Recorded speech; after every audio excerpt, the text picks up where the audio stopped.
এদিকে ৪ বছর আগে ময়মনসিংহ থেকে হারিয়ে যায় এক শিশু। অবশেষে তার সন্ধান মিলল মিল্টন সমাদধারের আশ্রমে। এক ভিডিও দেখে সন্তানকে ফিরে পেতে ঢাকার সিএমএম আদালতে আবেদন করেছেন ওই শিশু তাইবার বাবা। শিশুটির ডিএনএ পরীক্ষার নির্দেশ দিয়েছেন আদালত। মাসুদুর রহমান রিপোর্ট করেছেন। ওয়ালটন এসিতে ইনস্টলেশন একদম ফ্রি।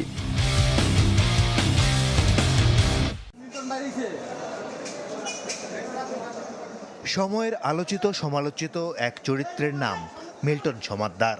মাসখানেক আগেও যিনি মুখোশ পড়েছিলেন একজন সমাজ সংস্কারকের, মাস পেরোতেই প্রতারণা, মানব পাচার সহ একাধিক মামলায় তার ঠিকানা এখন কারাগারে।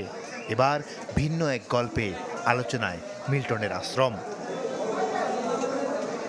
ময়মনসিংহের তোফাজ্জল হোসেন বছর 4 আগে হারিয়ে যায় একমাত্র সন্তান তাইবা। বহুদিন খুঁজেও মিলছিল না ছোট্ট তাইবার সন্ধান।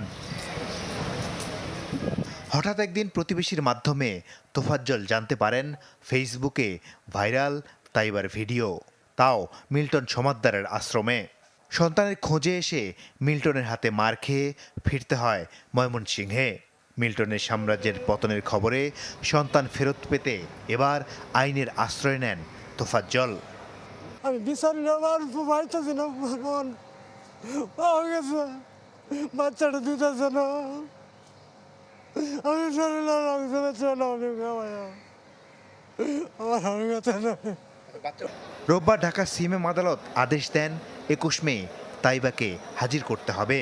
শুধু তাই নয়, তাইবার বাবার পরিচয় নিশ্চিত হতে ডিএনএ টেস্টেরও নির্দেশ দেন আদালত। মিল্টন সমাদদারের এগেনস্টে খুব ফৌজদারি অভিযোগ আসছে এবং তার সেন্টারে বাচ্চাটা আছে এবং তার এখানে যদি বাচ্চাটা থাকে তার লাইফ একটা রিস্ক থেকে যায়। তৎপরপ্রেক্ষিতে যে বাচ্চার বাবার হেফাজতে এই বাচ্চাটা দেওয়ার জন্য আমরা একটা পেয়ার করি। লানেট কোড আমাদের যেই পেয়ারটা ওইটা অ্যালাউ করে বাচ্চা উপস্থিতি 21 তারিখে হিয়ারিংয়ের জন্য দিন নির্ধারণ করে। শিশু তাইবার সাথে তোফাজ্জলের ডিএনএ যদি মিলে যায় তাহলে সেই হবে প্রথম শিশু যাকে হারিয়ে ফেলার পর খোঁজ মিলল চাইল্ড অ্যান্ড ওল্ড এজ কেয়ারে। মাসুদুর রহমান, চ্যানেল 24, ঢাকা।